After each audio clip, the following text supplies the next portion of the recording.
En fin de match, Sergio Ramos, il demande quoi? Il demande quoi? Sincèrement, il demande quoi? Je me pose la question jusqu'à présent, il demande quoi? Ramos arrête le match là-bas pendant au moins 5 minutes. C'est la dernière action du match, dernière seconde du temps additionnel. Même pas dernière seconde de la 90e minute, dernière seconde du temps additionnel. Benzema est debout, Modric est debout, les gars sont sérieux, tout le monde attend une main. Ramos, il est fautif, il sait très bien, il n'y a pas main, mais il est quand même resté en train d'attendre, en train d'espérer peut-être que Florentino Pérez décroche son téléphone, appelle les gars dans la VAR, il photoshop la main du gars, il nous remonte la vidéo pour nous montrer qu'il y avait main. Ramos, gère-toi, franchement, gère-toi. Aujourd'hui, le Real a perdu tout simplement parce que Zidane ne sait pas gérer.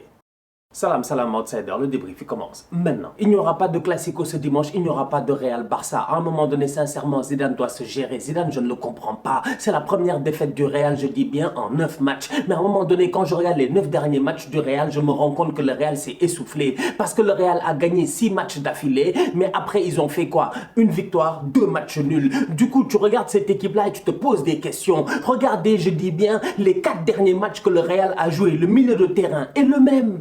Le milieu de terrain est le même. Franchement, en toute honnêteté, lors des 2 dernières semaines, si je ne me trompe pas, le Real a joué 4 matchs. Et lors des 4 matchs, je dis bien, c'est toujours le même milieu de terrain qui a joué. Modric est constamment titulaire, Casemiro est constamment titulaire, Toni Kroos est constamment titulaire. Aujourd'hui, il arrive en Supercoupe face à Bilbao. Mais à un moment donné, Zizou, s'il te plaît, fais tourner. Franchement, fais tourner, sincèrement, fais tourner. Cette équipe de Bilbao là, tu les as battus il y a quoi? Il y a peut-être 6-7 matchs, il y a un mois, il les a battus 3-1. Aujourd'hui, il arrive, il perd 2-1. Pourquoi? Parce que les joueurs ne sont pas à leur poste. À un moment donné, Lucas Vazquez peut dépanner de temps en temps. Mais je pensais dans ma conception des choses que Zidane était logique avec lui-même. Quand il faisait jouer Vazquez, je dis bien en tant que latéral droit, c'est parce qu'il n'y avait pas de Carvajal et il n'y avait pas de Nacho. Nacho est sur le banc. Que fait Vazquez aujourd'hui au poste de latéral droit? Vazquez est un joueur qui amène énormément offensivement aujourd'hui, mais à un moment donné, sincèrement, il faut faire jouer le boy à son poste. Vazquez n'est pas un latéral. Vazquez, il fait 2 erreurs qui leur coûtent 2 buts. Première erreur, c'est une erreur de relance. Mais cette erreur de relance-là, à un moment donné, même, je lui en veux pas trop. J'en veux plus à Karim Benzema. Parce que Karim Benzema, face à un bloc de Bilbao qui joue très haut, face à un milieu de terrain de Bilbao qui est constamment au pressing. Mais Karim Benzema, s'il te plaît, fais reculer la ligne défensive de Bilbao. Mais pour faire reculer la ligne défensive de Bilbao, il faut que le gars, il joue en pointe. Mais Karim Benzema n'arrête pas de descendre sur le terrain. Il descend très très bas sur le terrain. Il vient dans ses 25 mètres demander un ballon. Au moment où il arrive dans ses 25 mètres pour demander un ballon, Vazquez essaie de le chercher. Perte de balle, bon pressing de Bilbao, récupération, il claque leur but. Vazquez, le deuxième but, je lui en veux énormément. Parce qu'à un moment donné, quand même, il faut utiliser son bon sens. Le gars a déjà contrôlé le ballon. Le joueur de Bilbao est déjà passé devant toi. Si je ne me trompe pas, c'est Demarcos, mais à un moment donné, ne le touche pas.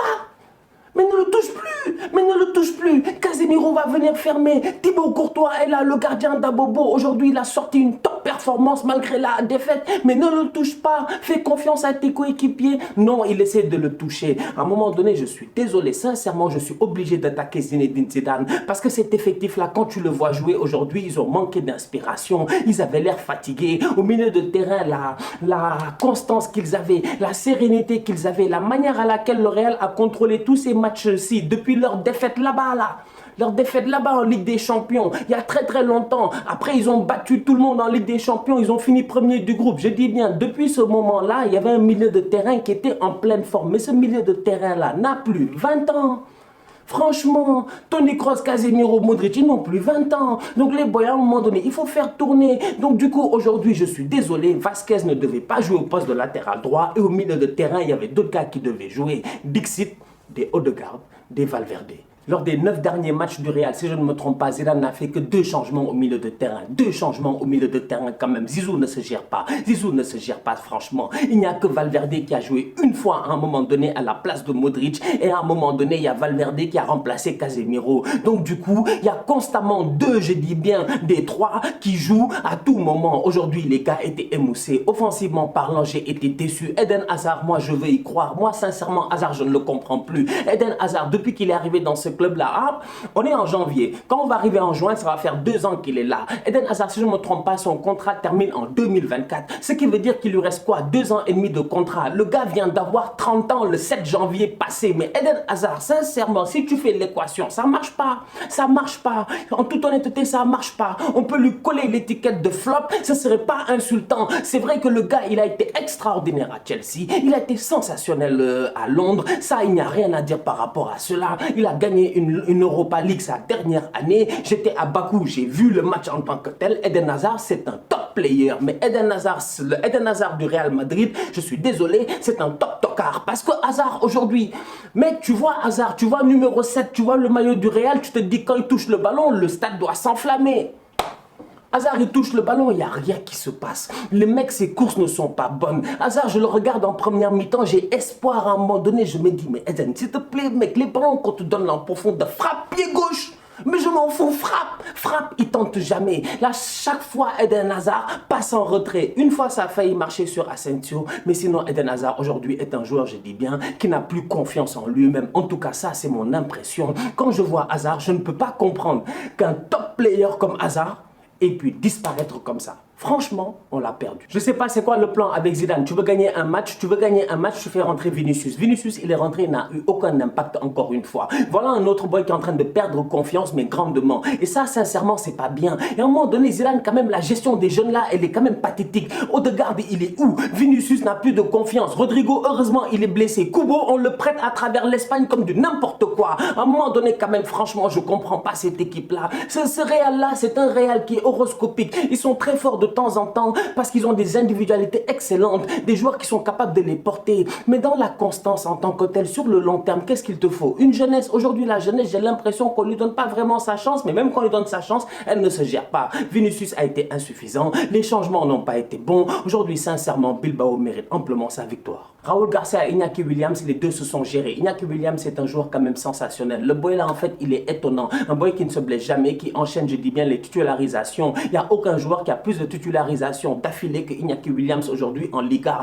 Iñaki Williams, quand même, pas top player. Aujourd'hui, il aurait pu quand même claquer son but. Il est virevoltant, il est tranchant, il est chiant en fait. Il est lourd, il est physique. Iñaki Williams, je sais pas, je le vois jouer des fois, j'ai l'impression que c'est Wilfried Zaha, mais avec une étoile en moins si on parlait un peu de FIFA en termes de dribble. Aujourd'hui, Raúl Garcia à côté de lui, il a amené de l'expérience. Raúl Garcia, très intelligent, très bon placement. Raúl Garcia, il sait sentir les choses. La passe de Vasquez, elle est pas bonne. Le premier qui en profite, c'est qui? C'est Raúl Garcia. La finition, sensationnelle. Thibaut Courtois a encaissé 2 buts, mais il faut le respecter parce que le gardien de la forteresse d'Abobo, aujourd'hui, il a sorti une top performance. Cette semaine, Karim Benzema nous a mis sur les réseaux sociaux une vidéo d'entraînement, si je ne me trompe pas, tiki-taka, ça jouait bien et tout. Le problème entre l'entraînement et le match, c'est que l'intensité n'est pas la même. Les adversaires en face ne sont pas les mêmes. À l'entraînement, tu joues contre tes coéquipiers. S'ils te taclent, les gars, ils sont fous. Ils sont pas, excuse-moi, ils sont pas fous. Ils peuvent pas te tacler, ils peuvent pas te blesser. Quand tu arrives en match, on te laisse même pas passer. Aujourd'hui, je suis désolé quand même. Zidane, en termes de football, je me pose toujours des questions à savoir c'est quoi son identité.